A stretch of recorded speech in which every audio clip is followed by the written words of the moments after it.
Good morning, everyone. Good morning. How are you today? Good. Okay, so welcome back to our second language acquisition class for today. So for today's session, we will briefly explore how the mind processes a second language and how this concept connects with linguistic structure. Okay, and by the end of this section, you should understand one psycholinguistic process at least, and also one linguistic aspect in SLA. Okay, but before we continue, I would love to recall back what we have learned from the previous meetings, okay, about second language acquisition theory. Do you still remember? There are some things that we discussed from previous meeting. So let me ask you some quick questions to warm up your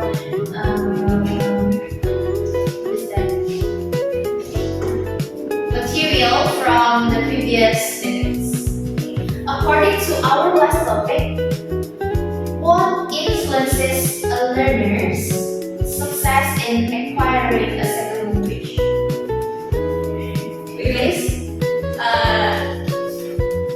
The process that helps students acquiring their second language is exposure. To connect this with our real experiences, when you speak English, do you oftenly translate them into your first language first, or do the words come just directly in your mind? I would like to add my opinion. Well, personally, sometimes I just constantly produce the word without translating, and well, there's also the other time when I need to translate it first to my first language, then English. It really depends on the level. Yeah, Okay, so I think from the previous material you already got some insights, and also you can give me a brief explanation about that. Now, let's move for today's material about psycholinguistics and linguistic aspect and why this matters and what is the connection between these two.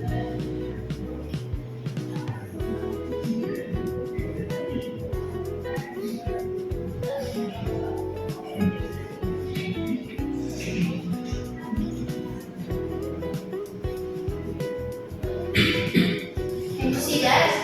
Yes. Okay. So first thing first, we have. Let me read it. Psycholinguistic and linguistic aspect. What do you know about linguistic? Have you learned this one before in the first semester? Yes. Okay. So basically, in learning our second language, of course, these two aspects involved in our progress of gaining our second language. But what is that actually? So psycholinguistic aspect, first, it is the study of how our brain processes and uses the language. So mostly it talks about our, things related with our mental, okay? And it study about how our brain works to process our second language. And then this aspect focuses on the mental and the cognitive processes in learning a second language. And some errors are seen as a natural part of learning. So when you get your second language, do you sometimes still produce some errors like grammar, pronunciation? Okay, of course, right? Even me, myself, I still make that mistake a lot. Okay? And so in psycholinguistic, some processes. So I want you to really focus on these processes because after this, I will divide it into some groups and we will do kind of mini analysis of sentence. I will give you later. So the first we have transfer, or this transfer we know as negative transfer. So negative transfer means like when we speak our second language, sometimes the speakers or the learners, they use their first language patterns to speak the second language. Example, how do you say in English? Dia suka banget dengan musik. Or dia sangat suka musik. If in the example, it shows she doesn't like music. Is it correct grammatically? So what is the correct grammar? She likes music very much. Okay. So the second one, originalization, is we apply one rule to every case. Example, when you want to say something in past tense, like this one. I go to school. What should it be? I went to school. Yes.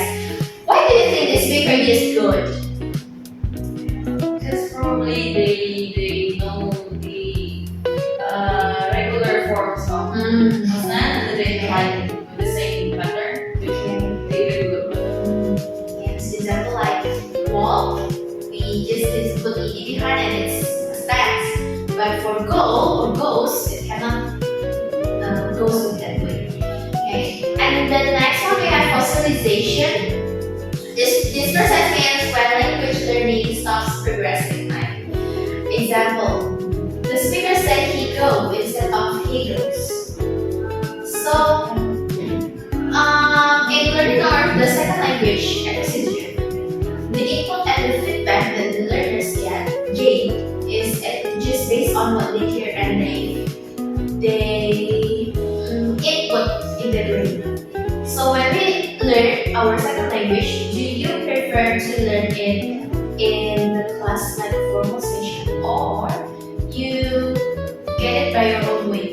Like listen to the music or speak to the friends that can use the same language as you? Which one do you prefer?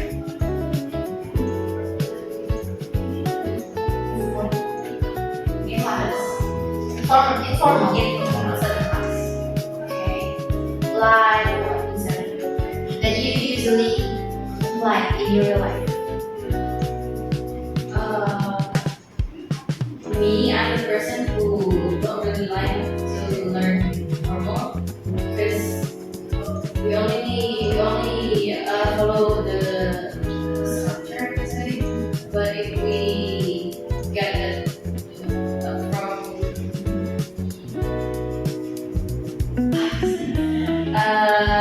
Surrounding? our surrounding, or maybe like the music or watch a movie or talk with people who can speak English the same like us.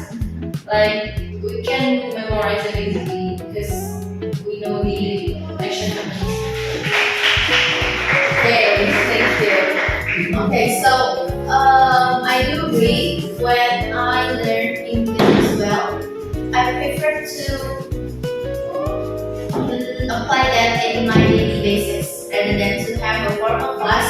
Just like in the school, it's too boring and it cannot guarantee that the material can stay longer in our mind. Okay, now we talk about the linguistic. So in linguistic, how many areas or aspects do you know?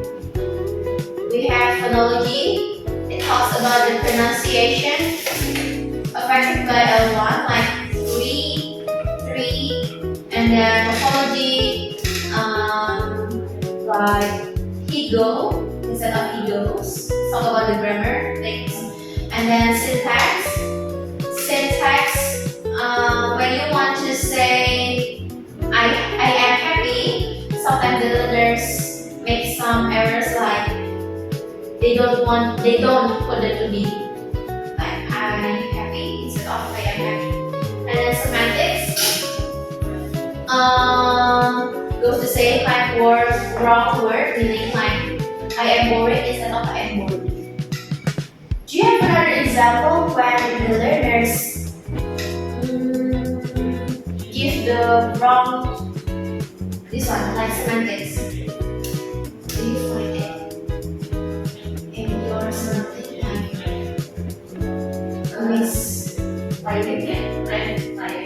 okay, tired, tiring, okay. Those the same method.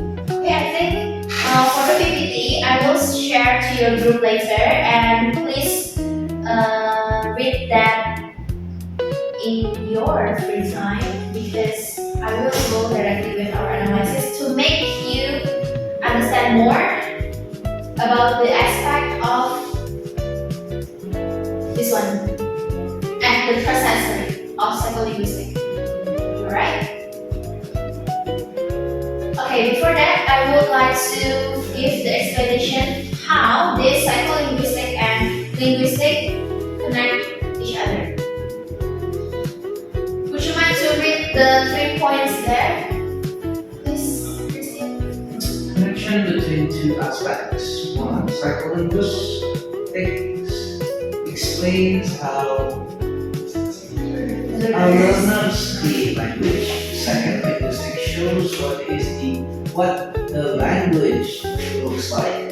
The third, together they describe how the language develops.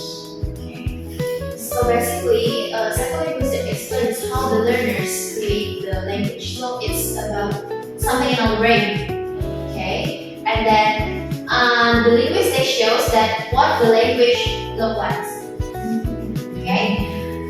So would you mind to make a group? Yes. I think 2 groups, okay? And you can sit down side by side or face to face with your group. You can start. The first group? Me and Aisha. Okay. Okay, so John and Kristen will be the second group. Okay, so there are how many sentences? 4 sentences. So the group 1 will analyze the first sentence and the second sentence. The second group will analyze the third sentence and the fourth sentence. How should we execute this? So in here we have this one. She goes to school every day. Is it wrong? Yes. Okay. So in linguistic aspect, which aspect is this error equal to? Okay. Meanwhile, in the psycholinguistic process, which process is this? Imperative transfer, overgeneralization, or fossilization. And then under that process, you will give the brief explanation why you answer that. Okay. Any questions? Should we write it in the paper? You can make a note or you can type it in your phone up to you. I will give 10 minutes. Okay, enough. After that, you will tell or present your answer in front of the class.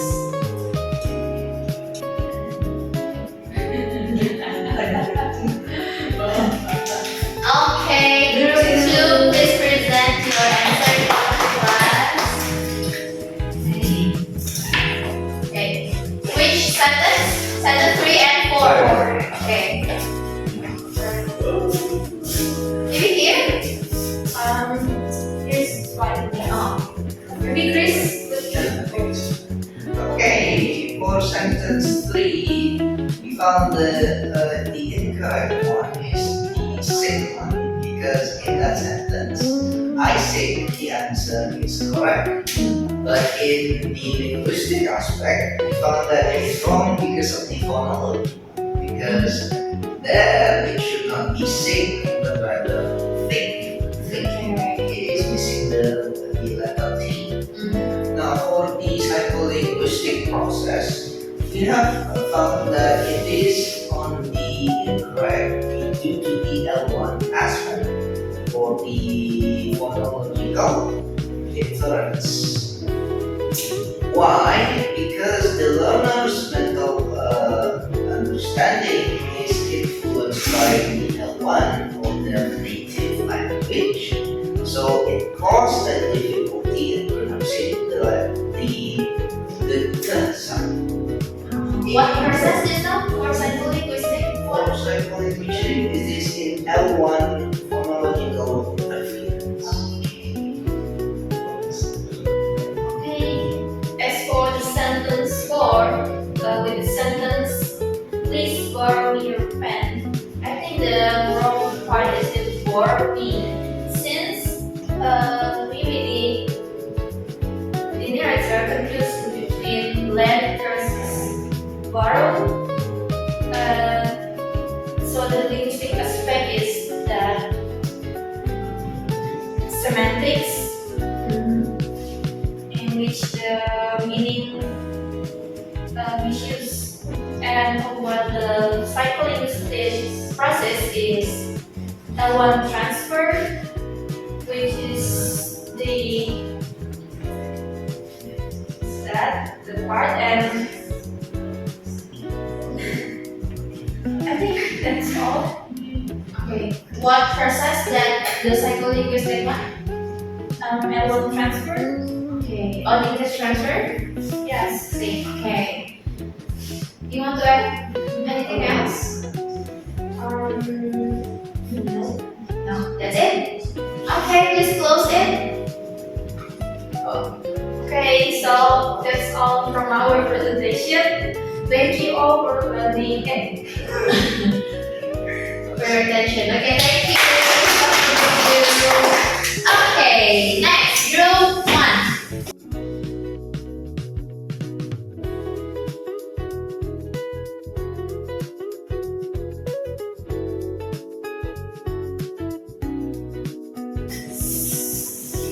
Okay, from your presentation, I can conclude that you already understood about the processes that we discussed in psycholinguistic aspect and linguistic aspect. So, before we end this session, let's sum up our material for today. So, how many aspects that you have got in psycholinguistic? Can you mention for me one? Yes.